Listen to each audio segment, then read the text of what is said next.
January 1st, the monitors screamed first. Before anyone in Bay 4 of Bethesda Naval Medical Center could react, the jagged green line on the screen above 6-year-old Lily Harrington's bed collapsed into a flat, unbroken hum. For 3 full seconds, nobody moved. Then the room exploded into motion, doctors shouting orders, a resident slamming the crash cart against the wall, someone screaming for epinephrine. At the center of it all stood Charge Nurse Rachel Coleman, 41 years old, 17 years of trauma experience etched into the calluses on her hands. Watching a child she had sworn to protect slip away in front of a room full of people who couldn't stop it. Lily wasn't just any patient. She was the daughter of Rear Admiral James Harrington, a man whose name carried weight in every hallway of that hospital, whose presence outside the room had drawn doctors, military liaisons, and even 2 armed escorts who now stood frozen against the wall. Faces pale, hands trembling at their sides.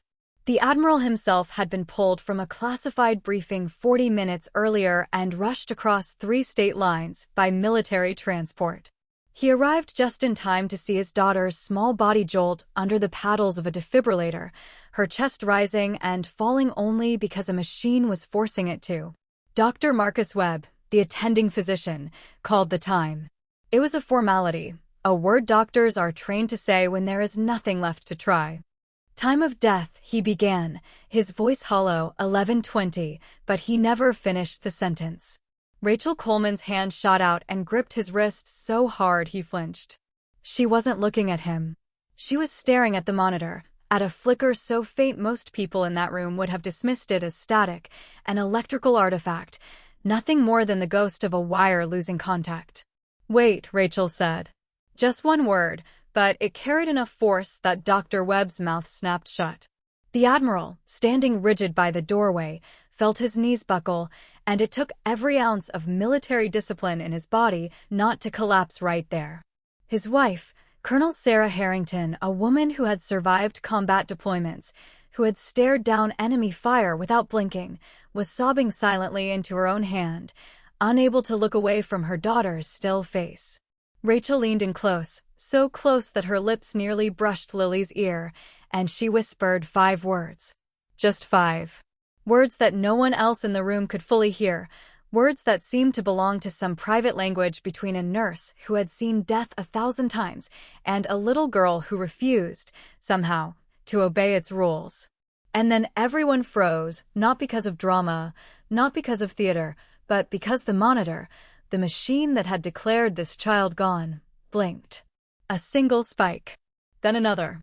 Then a ragged, uneven rhythm that no textbook could explain, given everything Lily's body had just endured. Dr. Webb stared at Rachel like she'd summoned a miracle from thin air.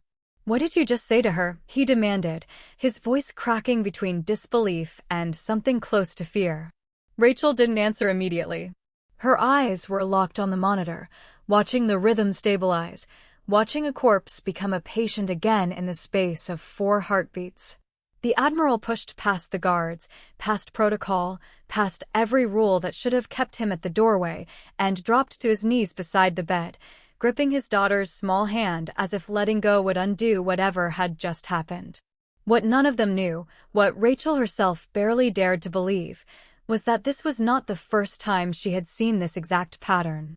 6 months earlier, in a different hospital, on a different coast, she had watched an 8-year-old boy die of the same rare cardiac anomaly that doctors here had completely missed. She had watched him flatline the same way, watched the same false declaration of death, and she had made a vow to herself that night that she would never again stand silently while a diagnosis killed a child that modern medicine had failed to properly read. She had spent months studying obscure case files after her shifts ended, teaching herself to recognize a signature so rare that most cardiologists would go an entire career without encountering it. And when she saw Lily's chart 3 hours earlier, when she saw the subtle asymmetry in the girl's earlier EKG that everyone else had brushed aside as noise, something in her had gone cold with recognition. The 5 words she whispered were not comfort. They were not a prayer. They were a command, rooted in a treatment protocol so unconventional, so far outside standard emergency procedure, that speaking it aloud to the attending physician would have gotten her dismissed from the room, maybe even suspended, before she had the chance to act. So she did the only thing she could. She spoke directly to the only person who mattered in that moment, not to the doctors, not to the machines, but to Lily herself, trusting that some flicker of consciousness, some final thread of awareness, could respond to a voice it recognized as safe. Admiral Harrington rose slowly to his feet, turning to face Rachel with the same intensity he likely reserved for briefing rooms and battlefield decisions. "Nurse Coleman," he said, his voice raw, "what exactly did you do?"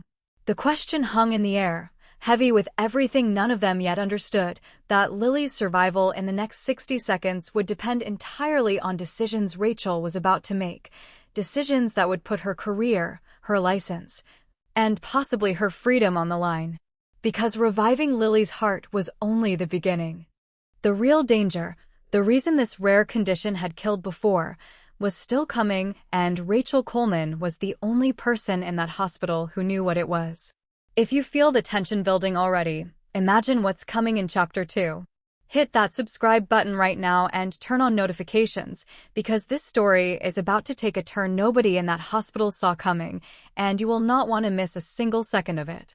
The room had gone silent except for the erratic, fragile beeping of Lily's monitor, a sound that, moments ago, had signified death and now represented the thinnest possible thread of hope. Dr. Webb stood frozen, torn between professional protocol and the undeniable fact that this nurse had just done something he couldn't explain. "I need an answer, Nurse Coleman," he said again, sharper this time, aware that every second of hesitation mattered. Rachel finally turned to face him, her expression steady despite the storm behind her eyes. "She has Anderson-Tall variant arrhythmia," she said. "It doesn't show up on standard EKG readings the way textbook long QT syndrome does. It mimics death. The heart doesn't stop, it enters a suspended rhythm so faint that standard equipment reads it as flatline. I've seen it once before. It killed a little boy because nobody caught it in time." Dr. Webb's face went through several expressions in rapid succession: skepticism, disbelief, and finally something that looked almost like shame.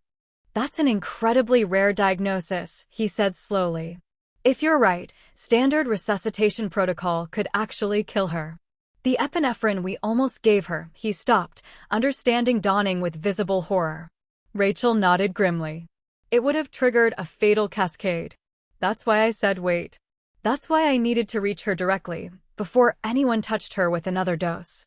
The Admiral, still gripping his daughter's hand, looked between the two medical professionals with the desperate focus of a man used to trusting chains of command, now forced to trust the instincts of a single nurse who had just overridden the highest-ranking doctor in the room.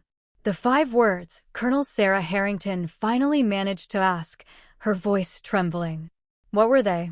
Rachel hesitated, glancing down at Lily's pale, fragile face. Then she answered honestly. "I told her, Daddy's voice will guide you." The Admiral's breath caught in his throat.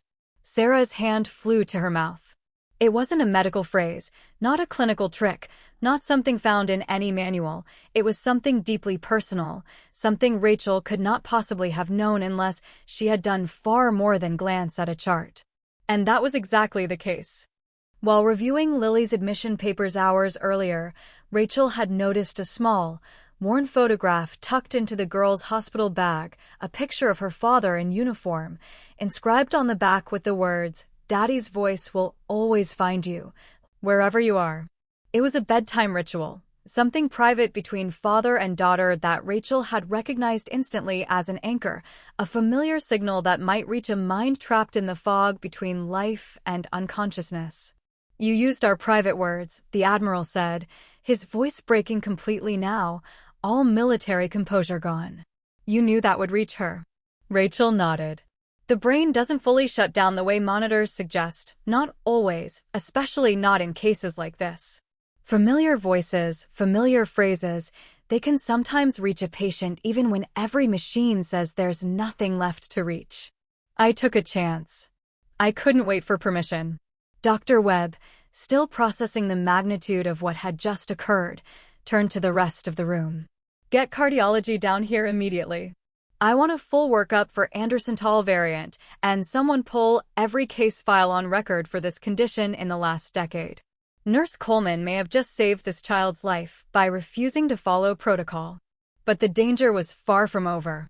Lily's rhythm remained unstable, spiking unpredictably, each fluctuation threatening to plunge her back into the same suspended state that had nearly cost her everything. Rachel knew that stabilizing her would require an unconventional treatment combination, one that hadn't yet been approved for pediatric use in this specific context. One that would require Dr. Webb to essentially stake his career on trusting a nurse's unconventional judgment over standard hospital procedure.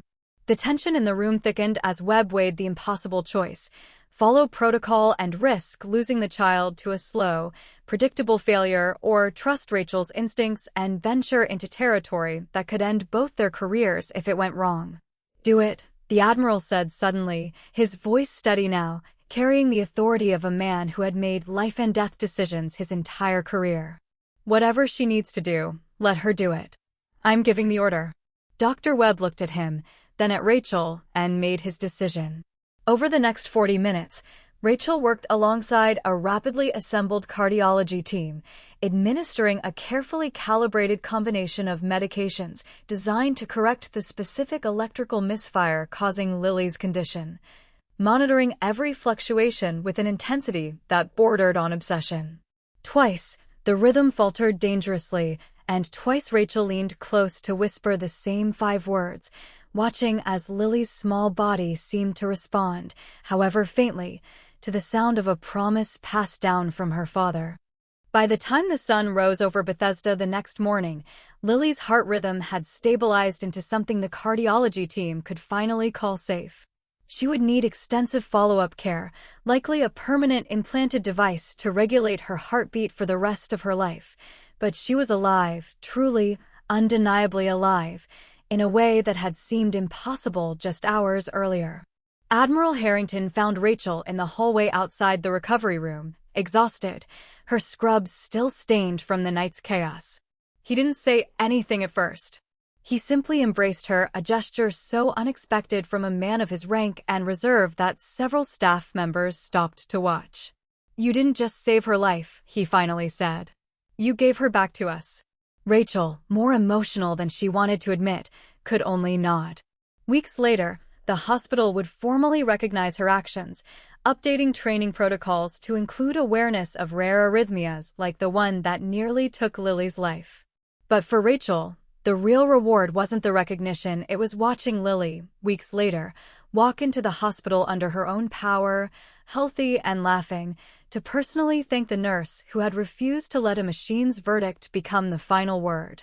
Sometimes, the difference between life and death isn't found in a monitor or a protocol.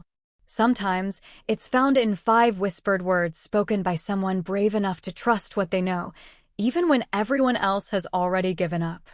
If this story moved you, make sure to subscribe to the channel and turn on notifications, because stories like this one, stories of courage, instinct, and the people who refuse to give up when it matters most, are exactly what we bring you every single week.